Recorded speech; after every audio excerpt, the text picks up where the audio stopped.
Hey guys, Marcel Rob here with my colleague Rob Curry, and welcome to the August 2020 edition of our market updates. So Rob, what do you think of the new studio? That looks pretty good. We got our lights, we got our camera. We're live. We're live. Awesome. Listen, let's dive right in. What's been going on in the markets lately? Yeah, so we just finished earnings season, and Right. well, there's still a few companies that still have to report, and there's some kind of off-cycle earnings to happen. Yeah, but the bulk of them. The bulk is done, Yeah. And so that'll give us lots to talk about. But just doing the run-through, if you look at the S&P 500, which is what we typically use to talk about the U.S. market, Yep. That was probably up about 5% over the past month. Okay. Really, it's been the same thing we've seen for several months now, led by tech. Yeah. A lot of the names that are kind of considered tech-like, but aren't necessarily tech companies like Amazon. Sure. Also doing very, very well. Yeah. Being consumer discretionary, but a lot of people kind of lump them together. And so there's just been really continuation of that. Mm-hmm. And then the companies, the sectors that have been more hurt by the pandemic are also still kind of lagging and not contributing as much. So you have the real estate, the energy, financials, those types of names. So there's still that kind of decoupling there in terms of results. Winners and losers. Exactly, right? winners and losers. Yeah. And so that's really it's really similar in Canada as well in the TSX. TSX is up about 3%. So the mix there is kind of impacting that, but similar ideas. Mm-hmm. And then it's really been a risk-on environment. And so what we typically see with risk-on environment is that people really want riskier assets versus not as risky assets. Right. It's going to offer a better return. Kind of that rotation out of bonds into equities. Yeah, so typically you'd see bond prices start to go down because people are selling them, which pushes yields up. Yeah. And this is kind of the interesting inverse relationship we talked about a few videos ago. Yeah. So although yields are going up, it actually means bond prices are going down. Yeah. And then people are putting money into equities. So it's a little more complex than that, but that kind of gives an easy framework to think about what's happening. So it's a high-level overview of... Yeah, and but that's really, that's what we're seeing now. Is there was a decoupling of that at the beginning of the pandemic where you saw money was going down, but stocks were going up. It was kind of this confusing period. Yeah, like before stocks were very much risk on, bonds were kind of signaling risk off. Now we're much more of a coupling of risk on, like a mutual risk on, if you will. Yeah, so we're seeing bond yields up, call it 5 to 6 basis points with the 10-year in Canada going from 0.5 to 0.55 and the 10-year in the U.S. going from 0.6 to 0.66, something like that. And so that gives you kind of the magnitude of what's going on. And really, that's some of that's being driven by the earnings season, where it's just kind of a good earnings season. If you look at all the companies that reported, FactSet, a data aggregator company, they put all this together every quarter, and what they found in their analysis was that something like over 75% of companies reported were beating, and which is a big number. I mean, that's a lot of people. Analysts are typically pretty good at getting close, and so you wouldn't typically see so many companies beating. And by such a large margin, if you will. And there was also, there was some larger orders of magnitude in terms of how much they were beating as well. And let's clarify what exactly they are beating.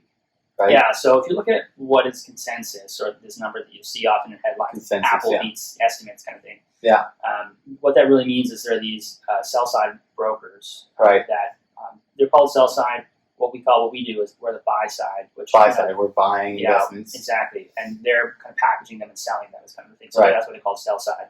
And so they have these research teams that will do a lot of analysis, and they'll be like specialists. So maybe you'll have one that's a telecommunications specialist, and so they do anything that has to do with Rogers or TELUS or BCE. Very focused. And they're very focused, and they have a lot of really detailed analysis on that specific sector. So when we need more specific questions, we'll actually contact them and get in touch with them, and we'll chat about it. And so we have a relationship with these sell-side brokers because they're trying to sell us the products of stocks and bonds, essentially. And speaking of relationships, wouldn't they have kind of closer relationships with the management of the companies themselves as well? Exactly. So I think it's probably just because it's easier where they talk to so many investors, because they themselves are not investors, these sell-side analysts. But they talk to so many of us that if management wants to really communicate something, it's sometimes easier just to go through the sell-side analyst. Yeah, it's kind of channeled.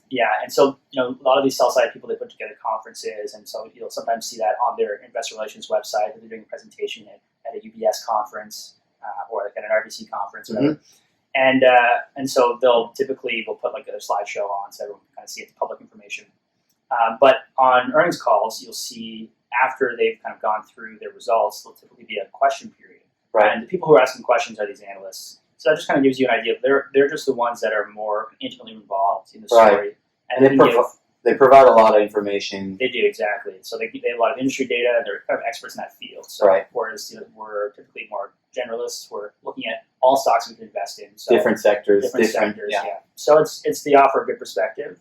And so it's typically helpful. So those estimates, they're the ones you took it. So they provide a consensus. Yeah. And when they say beat, it means beats what they thought exactly a certain company would do. There's 30 companies, 30 analysts covering Amazon, and there's probably more than that. There's so many covering Amazon. But they all have their models, and they all have what they think the earnings are going to be this quarter, and so they'll take the median or the average of that, and then whatever if the results are above that, it's considered beating estimates. That's what we're seeing. And so this quarter, there's really a couple things to call out. Yeah. Where we have, if you look at the estimates, it's really difficult to know how much. It was really hard for analysts to really predict what the impact was going to be. This is the first quarter of complete end-to-end pandemic.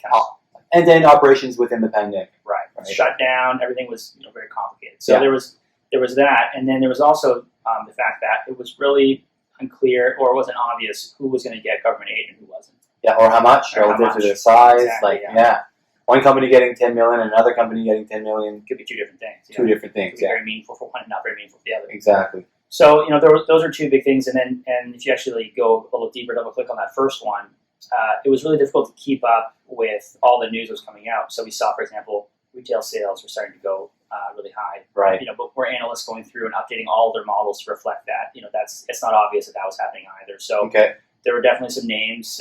Amazon being one of them that had a great quarter. Growing earnings very, very, very well.